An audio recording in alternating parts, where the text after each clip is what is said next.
जैसे मोलारिटी होता है, एक छोटे बच्चे को बोलो मोलारिटी बोल, तो क्या बोलेगा? मोलारिटी। चिकू मोलारिटी बोल तो,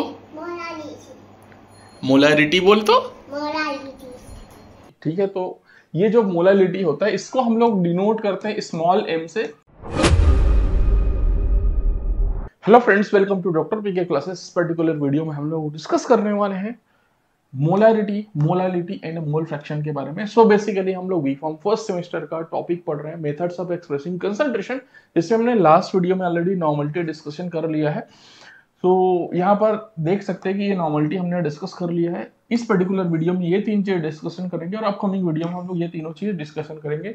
इस प्लेलिस्ट का लिंक आपको डिस्क्रिप्शन में मिल जाएगा और ये इंटायर आपका सिलेबस है जिसमें हम लोग यहाँ पर अभी पहुंचे हैं और ये पूरा सिलेबस हम लोग कंप्लीट करेंगे बी फार्म फर्स्ट सेमेस्टर का। So let's start the topic. So first one is molarity. इसी को हम लोग बोलते हैं मोलर कंसंट्रेशन के नाम से भी जानते हैं इसको, मोलर कंसंट्रेशन, ठीक है। So the molar concentration of the solution is the number of moles of solute per litre of solution. It is represented by capital M. तो इसको हम लोग कैपिटल एम से डिनोट करते हैं। Capital M is equal to S, it is written here in the statement, that is number of moles in 1 liter of solution या फिर per liter of solution, per liter of solution। तो कहने का मतलब ये है कि फॉर एग्जांपल हम लोग एक लेते हैं NaOH, ठीक है। इसका मॉलिक्यूलर वेट कितना होता है भैया? इसका होता है 40, मीन्स 40 ग्राम NaH को लेकर के हम लोग इसका टोटल जो सोल्यूशन है 1000 ml या फिर 1 लीटर या फिर 1 लीटर प्रोड्यूस कर देंगे। तो जो सोल्यूशन बनेगा that will B 1 molar solution, ठीक है। कहने का मतलब ये है कि यहां पर हमने क्या डाला? यहां पर हमने डाला NaOH 40 ग्राम। देन इसका वॉल्यूम हमने मेकअप कर दिया, इसका वॉल्यूम मेकअप कर दिया हमने पूरा। मान लो ये 1 लीटर का मार्क है, ये वॉल्यूम हमने मेकअप कर दिया और इसको सॉल्यूशन बना दिया। ये पूरा डिसॉल्व हो गया NaOH, ठीक है। फाइनल वॉल्यूम इसका हो गया 1000 ml।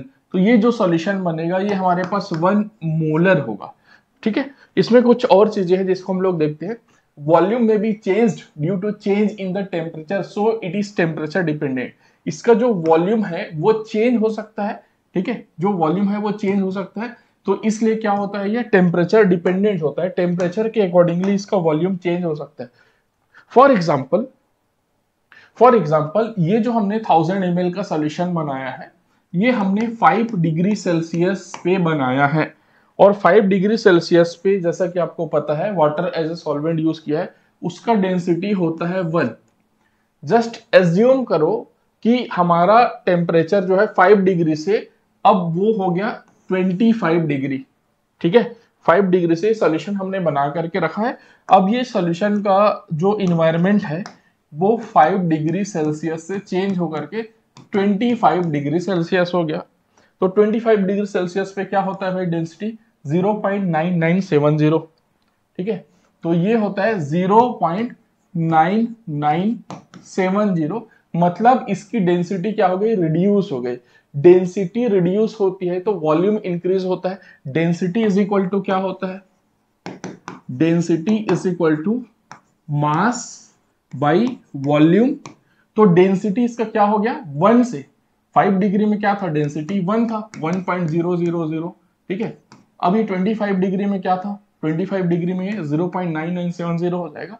तो हमारे पास डेंसिटी क्या हो गया? डिक्रीज हो गया, तो वॉल्यूम इंक्रीज होगा। तो यहां पर ये जो 1000 का मार्क्स था ये हल्का सा थोड़ा सा ये ऊपर हो जाएगा। अब ये यहां पर 1000 ml की जगह हो सकता है 1001 ml हो जाए, 1002 ml हो जाए, कुछ भी हो सकता है, बट 1000 ml से ज्यादा हो जाएगा due to change in the density. और ये जो डेंसिटी है क्या होता है भाई? मतलब जब हम लोग वॉल्यूम लेते हैं किसी भी चीज का तो डेंसिटी उसका चेंज होता है टेम्परेचर पे, इसलिए क्या होता है? टेम्परेचर डिपेंडेंट होता है, ठीक है। इसलिए क्या होता है? टेम्परेचर के साथ ये चेंज हो सकता है। तो ये हो गया हमारा मोलरिटी। अब मोलरिटी में क्या क्या चीज होता है, कैसे होता है, जैसे कि हमने निकाला NaOH का, इसका मॉलिक्यूलर वेट 40 होता है, तो 40 gram per 1000 ml is equal to क्या हो जाएगा आपके पास 1 मोलर सोल्यूशन हो जाएगा। सिमिलरली मान लो आपके पास Na2CO3 है, ठीक है, इसको आपने, इसका मॉलिक्यूलर वेट क्या होता है Na2CO3 का, ये होता है 106 ग्राम है, हमने लास्ट वीडियो में भी देखा है। 106 ग्राम को यदि हम लोग 1000 ml में डिसॉल्व करेंगे तो ये 1 मोलर सॉल्यूशन बन जाएगा। सिमिलरली हमारे पास H2SO4 होता है, ये क्या होता है भाई हमारे पास, इसका होता है 98 ग्राम, तो 98 gram in 1000 ml is equal to 1 molar solution हो जाएगा। HCl हो गया हमारे पास, तो HCl का क्या हो जाएगा भाई हमारे पास 36.5 ग्राम per 1000 ml is equal to 1 molar हो जाता है। H3PO4 इसका कितना होता है मॉलिक्यूलर वेट, 3 हाइड्रोजन का 3 हो गया, प्लस 31 तुम्हारे पास फास्फोरस का हो गया, ऑक्सीजन का 4 ऑक्सीजन का 64 हो गया, तो ये होता है 98 ग्राम पर 1000 ml करोगे तो ये 1 मोलर सोल्यूशन होता है। तो इस तरीके से जितना आपके पास जो मोल्स प्रेजेंट होते हैं 1 लीटर में, that is known as molar solution. अब इसी को मान लो ये 40 ग्राम है, 40 ग्राम की जगह तुमने 80 ग्राम ले लिया, ठीक है, 80 ग्राम ले लिया, तो ये तुम्हारे पास क्या हो जाएगा, ये 2 मोलर सोल्यूशन हो जाएगा। इसी को 40 ग्राम की जगह तुमने 20 ग्राम ले लिया तो हो जाएगा 0.5 मोलर सोल्यूशन हो जाएगा। तो इस तरीके से वो चलता है। अभी इसके बाद हम लोग मोलरिटी और नॉर्मलिटी में क्या डिफरेंस है, क्या रिलेशन है, उसको हम लोग आगे देखेंगे। आई होप ये मोलरिटी आपको अच्छे से क्लियर हो गया होगा। अब हम लोग समझते हैं मोलालिटी, मोलल कंसंट्रेशन। जैसे मोलारिटी होता है, एक छोटे बच्चे को बोलो मोलारिटी बोल, तो क्या बोलेगा मोलालिटी। चिकू मोलारिटी बोल, तो मोलारिटी बोल, तो ठीक है। तो ये जो मोलालिटी होता है इसको हम लोग डिनोट करते हैं स्मॉल m से, इसको हम लोग मोलल कंसंट्रेशन भी कहते हैं। So molality of the solution is given by the number of moles of solute per KG of solvent. तो भाई यहां पर लीटर भी नहीं है, लीटर यहां पर नहीं है, और यहां पर सॉल्यूशन भी नहीं है, सॉल्यूशन की जगह क्या है सॉल्वेंट है। तो इसका फार्मूला क्या हो जाता है, molal concentration is equal to क्या होगा, नंबर ऑफ मोल्स ऊपर में था वो अभी भी रहेगा नंबर ऑफ मोल्स, ठीक है। तो ये लिख दो number of moles divided by क्या लिखा हुआ है पर KG of solvent, means volume of solvent. और ये वॉल्यूम ऑफ सॉल्वेंट कितना है, किसमें है, केजी में है। यहां पर नंबर ऑफ मोल्स किसके लिए कहा जा रहा है, सॉल्यूट के लिए कहा जा रहा है, ये हमारे सॉल्यूट के लिए कहा जा रहा है, ठीक है। अब इसको बात को समझो, हमारे पास मोलारिटी में क्या था, सेम एग्जांपल हम लोग लेते हैं NaOH लेते हैं जिसका मॉलिक्यूलर वेट 40 होता है, मतलब 40 ग्राम पर लीटर करते थे तो 1 मोलर सॉल्यूशन बनता था। अब यहां पर क्या होता है, हमने 40 ग्राम NaOH लिया, ठीक है, 40 ग्राम NaOH लिया, ये क्या हो गया 40 ग्राम NaOH। अब इसमें हमने यहां पर वेइंग मशीन में वे करेंगे, तो ये वे करने के बाद क्या आएगा, यहां पर ये आएगा 40.00 ग्राम, ठीक है। तो उससे कैसा डिफरेंस है वो देखते हैं। यहां पर लिखा है volume of solvent in KG, मतलब वहां पर 1 kg सॉल्वेंट डालना है, उसका वॉल्यूम कितना भी हो, 1 किलो सॉल्वेंट डालना है। तो कहने का मतलब ये हो गया भाई, हमारे पास 40 ग्राम NaOH था, ठीक है। अब इसमें हमने क्या डाला, सॉल्वेंट डाला, इसमें हमने सॉल्वेंट डाला। ये सॉल्वेंट का वॉल्यूम इससे नीचे भी हो सकता है, ऊपर भी हो सकता है, उसके डेंसिटी के ऊपर डिपेंड करेगा, ठीक है। सॉल्वेंट डाला तो ये सॉल्वेंट कितना होगा, ये 1000 ग्राम सॉल्वेंट होगा। मान लो हम लोग वाटर यूज कर रहे हैं, ठीक है। तो अब वेइंग मशीन में इसका फाइनल वेट देखोगे तो क्या होगा, ये हो जाएगा हमारे पास 40 ग्राम प्लस 1000 ग्राम, तो ये हो जाएगा 1040.00 ग्राम, ये रीडिंग आएगा। क्यों? क्योंकि इसमें जो हमारे पास वॉल्यूमेट्रिक फ्लास्क है उसका वेट को माइनस कर देंगे, तो बेसिकली यहां पर क्या कहा जा रहा है, नंबर ऑफ मोल्स या फिर सॉल्यूट कितना है 40 ग्राम, मतलब 1 मोल प्रेजेंट है, present in volume of solvent in KG. Volume of यहां पर क्या कहा जा रहा है, सॉल्वेंट कहा जा रहा है, यहां पर सॉल्यूशन इन केजी कहा जाता, सॉल्यूशन इन केजी कहा जाता, तो क्या होता यहां पर 1040 ग्राम की जगह 1000 ग्राम होता, मतलब 1 केजी होता। लेकिन वॉल्यूम ऑफ सॉल्यूशन मतलब सॉल्यूट तुम्हारे पास 40 ग्राम और सॉल्वेंट अलग से 1000 ग्राम, तो दोनों मिलाकर के तुम्हारे पास 1040 ग्राम हो जाएगा। ये होता है भाई मोलल कंसंट्रेशन। तो यहां पर सॉल्यूट की बात की जाती है, सॉल्वेंट की बात की जाती है। नॉर्मलिटी और मोलरिटी में ओनली सॉल्यूशन की बात की जाती है। आई होप आपको ये चीज समझ में आ गया होगा। अब समझ में आ गया होगा तो ये क्या होता है, यहां पर देखो, it is represented by small m and it is independent of the temperature. ये क्या होता है, टेम्परेचर के इंडिपेंडेंट होता है, टेम्परेचर पे डिपेंडेंट ही नहीं होता है। कुछ भी टेम्परेचर हो, मतलब सिमिलर सी बात है कि तुम्हारे पास एक वेइंग मशीन है, इसमें तुम वे कर रहे हो, और वेइंग मशीन में तुम कॉटन चढ़ा दो 1 kg, ठीक है, और ये सेम वेइंग मशीन है, ठीक है, इसमें तुम लोहा रख दो 1 kg, तो किसका वेट ज्यादा होगा, 1 kg आयरन और 1 kg कॉटन, किसका वेट ज्यादा होगा भाई, दोनों सेम होगा, सेम होगा। वॉल्यूम किसका ज्यादा होगा, वॉल्यूम इसका ज्यादा होगा। वेट क्या होगा, वेट सेम होगा। तो वेट का तो भाई टेम्परेचर पे कोई इफेक्ट पड़ता ही नहीं है, वेट जितना है उतना ही रहेगा। एक और सिंपल एग्जांपल देता हूं, मान लो तुमने एक बड़ा सा ग्लास लिया, इस ग्लास में तुमने पानी भर दिया, ठीक है, पानी भर दिया तुमने 100 ml पानी भर दिया, वाटर, ठीक है, वाटर। अब इसका जो भी वॉल्यूम होगा इसको तुम बर्फ जमा दो, ठीक है, इसको एकदम लो टेम्परेचर में रख दो, फ्रीजर में डाल दो, डीप फ्रीजर में, ठीक है, तो अब ये बर्फ बन जाएगा। तो इसका ये यहां तक का जो था ना, यहां तक का था, बर्फ बनने के बाद इसका वॉल्यूम थोड़ा सा बढ़ जाएगा, इसका वॉल्यूम थोड़ा सा बढ़ जाएगा, लेकिन वॉल्यूम बढ़ जाएगा, 1000 ml तक है, तो हो सकता है 102 ml के बराबर हो जाए, थोड़ा सा वॉल्यूम बढ़ जाएगा। लेकिन जब इसका वेट करोगे, मान लो 100 ml है, 100 ml का तुम्हारे पास मान लो 100 ग्राम आ रहा है, तो बर्फ बनने के बाद भी वो 100 ग्राम ही रहेगा, उसके वेट में कोई चेंजेस नहीं आएगा। इसलिए क्या होता है, टेम्परेचर इंडिपेंडेंट। जब भी हम लोग वेट लेते हैं टेम्परेचर इंडिपेंडेंट होता है, वॉल्यूम चेंज होता है टेम्परेचर के साथ, वेट चेंज नहीं होता है। Okay, it is rarely used in analytical chemistry, analytical chemistry में रेयरली यूज होता है। अब सिमिलरली हम लोग देखते हैं मोल फ्रैक्शन। तो मोल फ्रैक्शन क्या होता है, it is defined as unit of the amount of constituents expressed in moles divided by the total amount of all constituents in a mixture। तो इसको हम लोग बोलते हैं मोल फ्रैक्शन, ठीक है, और इसको हम लोग डिनोट करते हैं एक से। मान लो हमारे पास दो चीज है, कौन सा है, एक है हमारे पास A, एक है हमारे पास B, तो इसका मोल फ्रैक्शन जिसको हम लोग XA से डिनोट करते हैं, that will be equal to NA divided by Na plus NB, ये इसका फार्मूला होगा। इसमें से क्या होता है, XA इज इक्वल टू मोल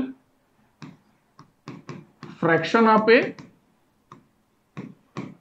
और हमारे पास Na इज इक्वल टू क्या हो गया, मोल्स ऑफ A, और NB इज इक्वल टू क्या हो गया, मोल्स ऑफ B, ठीक है। अब सिमिलरली हमें B का मोल फ्रैक्शन निकालना होगा, XB इज इक्वल टू, तो ऊपर में क्या हो जाएगा, NB divided by Na plus NB, numerator बस चेंज होगा, डिनोमिनेटर सेम रहेगा।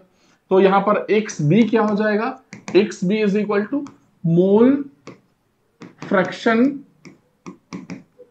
ऑफ B, और बाकी Na और NB तो पता ही है हमें, ठीक है। तो अब इससे एक क्वेश्चन ले लेते हैं जो कि नाइपर 2024 में तुम्हारा आया था, ठीक है। हमारे पास 40 ग्राम NaOH है mixed with 180 gram of water, calculate the mole fraction of NaOH and water. तो हमारे पास 40 ग्राम NaOH होता है, इसका मतलब क्या हो गया, इसमें कितने मोल्स प्रेजेंट है, 40 ग्राम पर लीटर होता है, तो क्या कितने मोल्स प्रेजेंट होते हैं, यहाँ पर 1 मोल प्रेजेंट है इसका। 180 ग्राम वाटर है, 1 मोल क्यों प्रेजेंट है भाई, चलो इसको डायरेक्टली नहीं लिखते हैं, इसको हम लोग लिखते हैं 40 ग्राम है, मोलिकुलर वेट NaOH का 40 होता है, इज इक्वल टू क्या हो जाएगा 1 मोल। अब सिमिलरली हमारे पास 180 ग्राम वाटर है, 180 ग्राम क्या है, H2O है। H2O का मोलिकुलर वेट क्या होता है, हाइड्रोजन का 2 हो गया, ऑक्सीजन का 16, 16 प्लस 2 क्या हो जाएगा 18 हो जाएगा। So 180 divided by 18 is equal to 10 mole. 10 mole हमारे पास वाटर का प्रेजेंट है। Calculate the mole fraction of NaOH and water.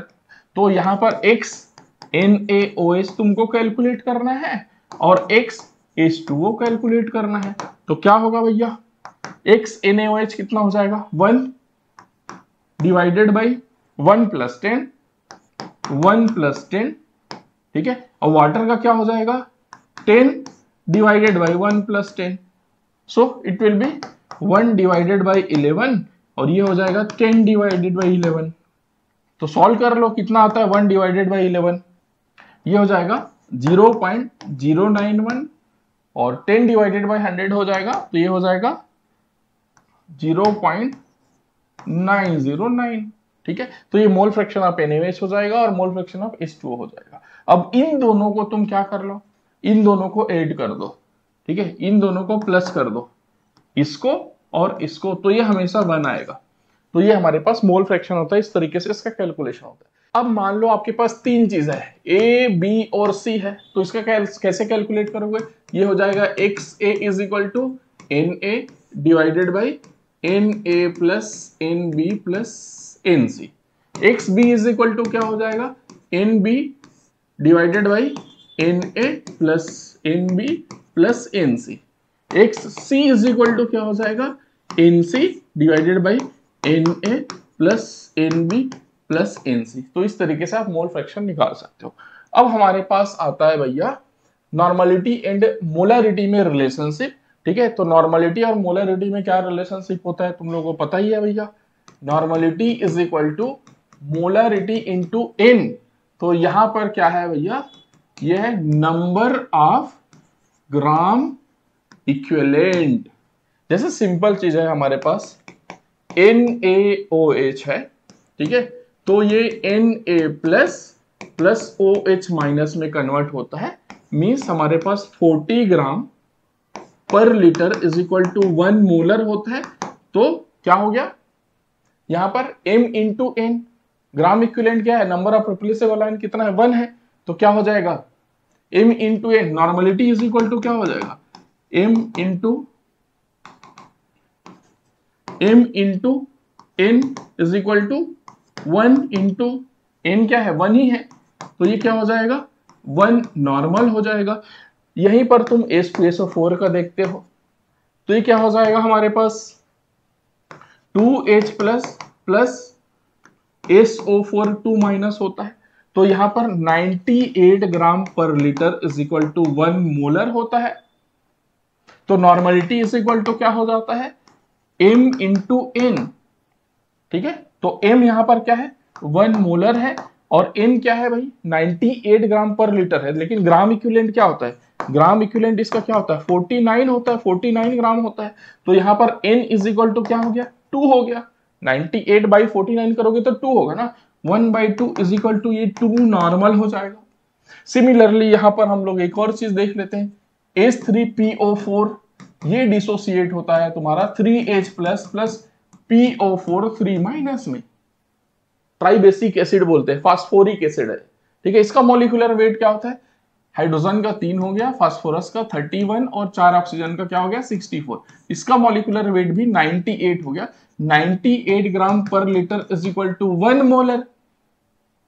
अब इसमें ग्राम इक्विवेलेंट कितने होंगे, इसमें क्या हो जाएगा ग्राम इक्विवेलेंट कितना हो जाएगा, ग्राम इक्विवेलेंट हो जाएगा हमारे पास 98/3, तो ये हो जाएगा 32.67, ठीक है 32.67। तो यहां पर क्या हो जाएगा, normality is equal to capital M into N। So normality is equal to कितना हो जाएगा, कैपिटल N तो 1 है तुम्हारे पास, into N, number of replaceable ion कितना है, 3 है, तो N इज इक्वल टू क्या हो जाएगा, 3 हो जाएगा। कहने का मतलब यह है 1 molar H3PO4 is equal to 3 normal H3PO4 बनेगा। तो इसमें जो चीजें हैं वो है नॉर्मल या फिर नॉर्मल कंसंट्रेशन, ठीक है, इसी को हम लोग नॉर्मलिटी बोल देते हैं, नॉर्मलिटी।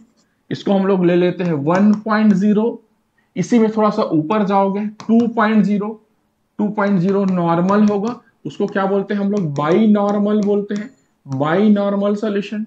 इसी में 0.5 होता है, 0.5 नॉर्मल होता है, इसको हम लोग सेमी नॉर्मल कहते हैं। इसी में 1/10 हो जाता है, या फिर 0.1 नॉर्मल हो जाता है, तो इसको हम लोग डेसी नॉर्मल कहते हैं। इसी में 1/100 हो जाता है, या फिर 0.01 नॉर्मल हो जाता है, इसको हम लोग सेंटी नॉर्मल कहते हैं। ठीक है, तो ये हो गया हमारे पास मोलैरिटी, मोलालिटी, मोल फ्रैक्शन और नॉर्मलिटी मोलैरिटी में रिलेशन। आई होप ये वीडियो आपको बहुत अच्छा लगा होगा। इस पर्टिकुलर प्लेलिस्ट का लिंक आपको डिस्क्रिप्शन में मिल जाएगा। अब इस क्लास को आपने बहुत अच्छे से देख लिया, तो मैं सजेस्ट करूंगा कि आप खुद से अपने कॉपी में नोट्स बनाओ, और इसका नोट्स आप डाउनलोड करना चाहते हो जो मैंने यहाँ पर पढ़ाया है, तो इसका लिंक डिस्क्रिप्शन में पिन कमेंट में, इसमें क्लिक करना, डायरेक्टली इस कोर्स में लेकर के चला जाएगा। उस कोर्स को ज्वाइन करते ही आप वहां से नोट्स डाउनलोड कर सकते हो, या फिर इसको स्कैन करना तो डायरेक्टली उसी कोर्स में आपको लेकर के चला जाएगा। और आपका जो भी फीडबैक है इस पर्टिकुलर वीडियो पे कमेंट में देना। अभी आपको इस टॉपिक से रिलेवेंट कोई भी डाउट्स आ रहा है तो आप drpkclasses.com में जाइएगा। इसका जो लिंक है इस वीडियो पे डिस्क्रिप्शन में है, और यहाँ पर कॉन्टेक्ट इसमें जो व्हाट्सएप का आइकन है, यहाँ पर क्लिक करके आप डायरेक्टली मेरे को मैसेज कर सकते हैं, आपके डाउट्स पूछ सकते हैं। सेम थिंग आप कर सकते हैं डॉक्टर पीके क्लासेस ऐप पे, वहां पर भी चैट विद अस का ऑप्शन आता है, वहां पर से आप डायरेक्टली मेरे से कनेक्ट कर सकते हैं, और जो भी आपका डाउट्स है वो आपको हम लोग क्लियर करने की कोशिश करेंगे। Thank you so much.